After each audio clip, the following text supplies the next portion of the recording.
morning, dear students. Welcome to this chemistry digital classes. Dear students, hope so you all are fine and taking due care of yourself. Before going to start today's topic, let's recapitulate what we have done from this unit 7. Dear students, we are doing the P block elements, that is one of the block in periodic table, and we have studied already about the periodic table. P block elements are representing group number 13 to group number 18 in periodic table, in which group number 13 is boron, group number 14 is carbon, which we have already done in +1 class levels, so that those groups we are not going to do this year. Group number 15 we have started, that is the nitrogen family, and yesterday we have finished. In yesterday's video I have clearly explained that what is the phosphorus group. So the basic compounds of phosphorus also we did. Now today I'm going to start the group number 16, that is oxygen family. So let's start the introduction of group. So as group 16 we are going to start today. So P block elements we are doing, in which groups 15 we have done. Now group 16 we will do, which is called chalcogen family. The meaning of chalcogen family is ore forming, in which we will study about the oxygen, sulfur, selenium, tellurium, polonium, etc.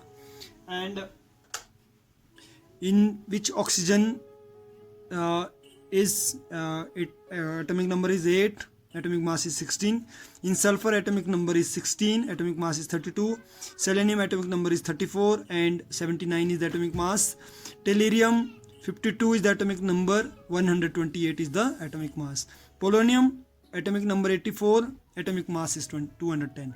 Now dear student, it is my request, you need to keep all these data, atomic number, atomic mass, on your tips, okay?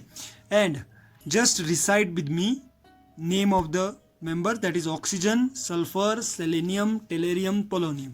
Because I found when I am asking some of the student the name of the group of the name of the elements of the particular group, somewhere they don't know the proper name. So it is my request once again, oxygen, sulfur, selenium, tellurium, polonium are the member, and we can keep this the family with the help of this mnemonics, that is us, se, tepo.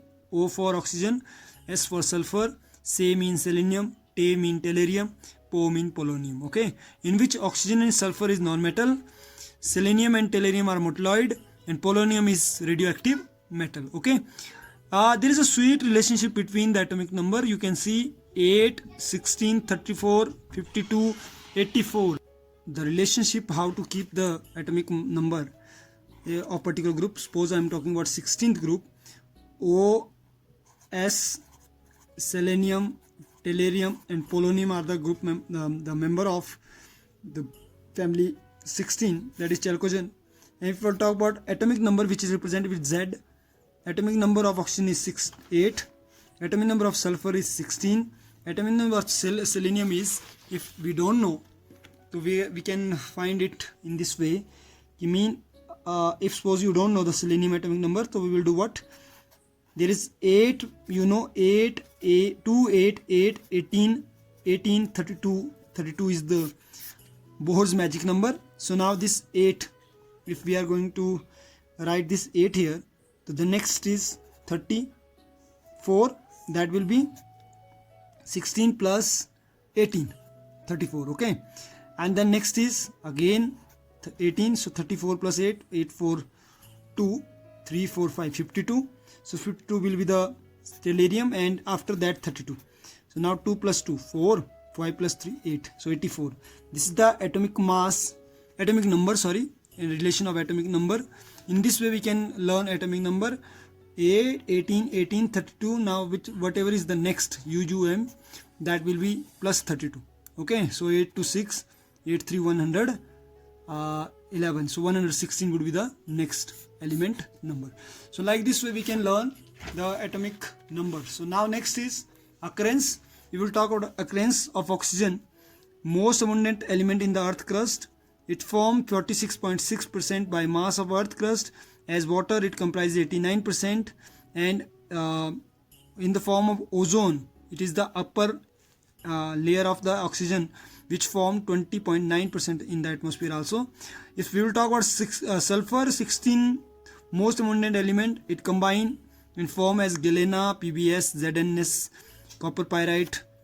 It present in eggshell, it present in garlic, it present in onion also. If we'll talk about other, selenium, tellurium occur as a metal selenide and tellurium. Sulfide, polonium occur in the nature as a decay product of the uranium. This is the occurrence. Now if we will talk about group number 16. So we will talk about atomic property, we will discuss atomic property, we will discuss physical property, we will discuss chemical properties, important compounds of group 16, and anomalous behavior of oxygen and other elements. Already we have discussed this anomalous behavior of oxygen with other elements. So important compounds of 16, if we'll tell, so we are going to study about the important compound of oxygen and sulfur only, where in oxygen case we will talk about dioxygen, ozone and simple oxides, whereas in case of sulfur we will talk about sulfur, simple allotrope of sulfur, that is rhombic and monoclinic. Sulfur dioxide we will study, H2SO4, which is very important, manufacturing of H2SO4 we will study, oxo acid of sulfur we will study. Okay, so when we are going to study these compounds, you know very well, we are going to study preparation, manufacturing, physical property, chemical property, structure and uses of these particular compounds. Students, and group 16, oxygen, in oxygen, important compounds of oxygen we are doing. So if we will talk about oxygen, the atomic number is 8, already we did. Atomic mass is 16, its electron configuration is helium 2, 2s2, 2p4. It means that now the general configuration is ns2, np4. ns2, np4 is there, whereas in group 15 it was ns2, np3. Okay, this is group 15, this is group 16. So what are the basic compound that we are going to study? Dioxygen, ozone, oxides of simple oxides, I can say. These three base general compounds of oxygen we are going to study. So as usual, I told you, we need to compare in the form of preparation, we need to compare in the form of properties, we need to compare in the form of structure and uses. So if we will talk about preparation, oxygen can be prepared in laboratory by decomposition process, in which potassium permanganate, when we are going to heat potassium permanganate, we are going to get oxygen as end product. Similar way, when potassium nitrate going to be heat, 2KNO2 plus oxygen we are getting. By decomposition of hydrogen peroxide also will give us oxygen. 2H2O2 will heat, will give us 2H2O plus O2. And same way we are going to prepare ozone. Ozone can be prepared, it is the allotropic of oxygen at height of about 20 km of stratosphere. It formed from oxygen. In the presence of sunlight, it protects Earth's surface from excess of ultraviolet radiation. So 3 molecule of ozone, when we are 3 molecule of oxygen when going to be combined, it will form 2 molecule of ozone at heat enthalpy plus 142 kilojoule mole inverse. Okay, so it means that oxygen can be prepared from these compound. Now ozone can be prepared from oxygen. After this, when we are going to study about properties, physical properties, oxygen is colorless, odorless gas. It liquefy at 90 Kelvin. These are the data facts which we need to keep, because these questions can come in 1 marks MCQ. Okay, so oxygen can be liquefy at 90 Kelvin. It can be freeze at 55 Kelvin. 3 isotopes, that is oxygen 16, oxygen 17, oxygen 18 are there. I will talk about chemical properties. It is a direct reaction with metal and non-metal. 2 calcium when react with oxygen, 2 calcium oxide will form. It means that whenever oxygen will react with metal, it will form metallic oxide.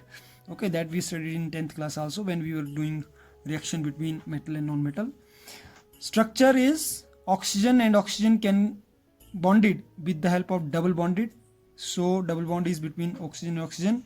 It is used for welding purpose. It is used for oxygen cylinder in hospitals as an artificial. So it is used for oxygen cylinder in hospital. It is used in combustion as a fuel. Suppose hydrazine is used in liquid, oxygen in rocket. So this is all about oxygen. So we studied once again oxygen preparation. It can prepare from potassium permanganate, potassium nitrate, decomposition of hydrogen peroxide. Its property is colorless, odorless, liquefy at 90 Kelvin, freeze at 55 Kelvin. 3 isotopic form is there, and then its structure is oxygen double bond oxygen. Now if we will talk about ozone. Ozone is allotropic of oxygen and it prepared from the 3 molecule of oxygen with the this much enthalpy, 142 kilojoule mole inverse. Now we will talk physical property. It is pale blue gas, dark blue in liquid and violet black in solid. Pale blue in gas, dark blue in liquid and violet black in solid. It has strong smell and diamagnetism property. Its chemical property is it acts as a strong oxidizing agent, as O3 will decompose into O2 plus nascent oxygen. So nascent oxygen we are getting from oxygen. Nascent oxygen is young oxygen. And if we will talk about structure, so its structure is resonating structure, in which you can see 3 oxygen molecule is there, in which 2 oxygen molecule is double bonded with double bond, and 1 oxygen and oxygen there is single bond. So with which single bond is there 2 electron can be resonate, and now you can see if I'll say 1 2 3, now between 2 and 3 there is single bond, but later on you can get there is between 2 and 3 double bond. This is resonating. If we will talk about the uses, it is strong oxidizing agent. It is used in manufacturing of KMNO4. It is used for germinicide. It is used as a bleaching agent also from oil and ivory or starch. Then most important, that is oxides, simple oxides we are talking about. A binary compound of oxygen with another element is called oxides. Mean oxygen का reaction किसी और element के साथ को हम oxides बोलते हैं. There can be 3 type of oxides: acidic oxides, basic oxides, amphoteric oxides or neutral oxide. Acidic oxide is obviously as the name is telling everything, it is forming oxides. I mean oxide that give on acid on combination with water is called acidic oxides. As we can see, sulfur dioxide with water will give us sulfurous acid, which is acidic in nature.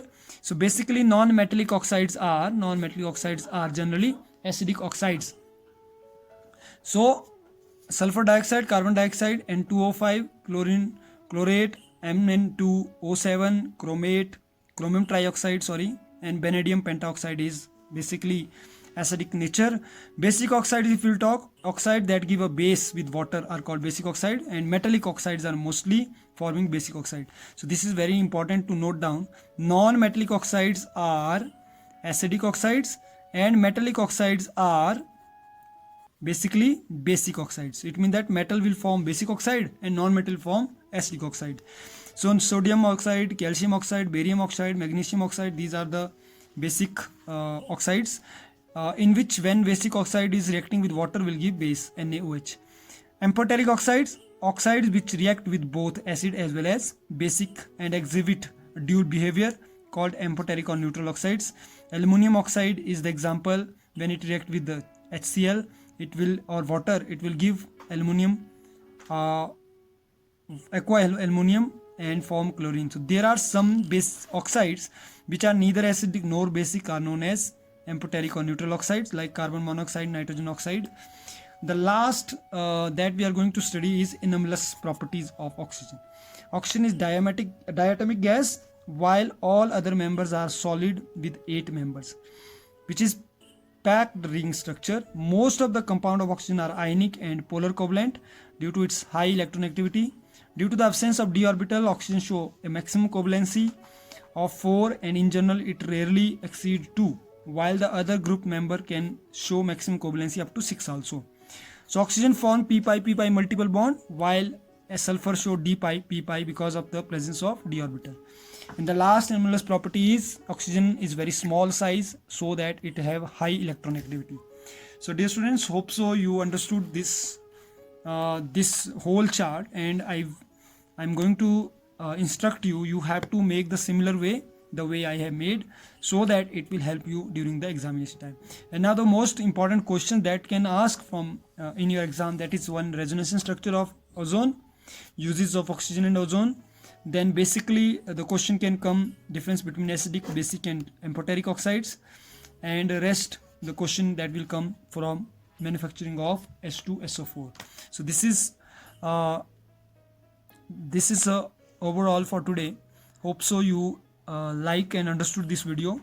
So I wish now you all will watch this video full 2 times, 3 times. After that you will make your own video in which you will explain the group 16 members. So thank you. Till my next video, Take care, stay home, stay safe. Thank you. Thanks a lot.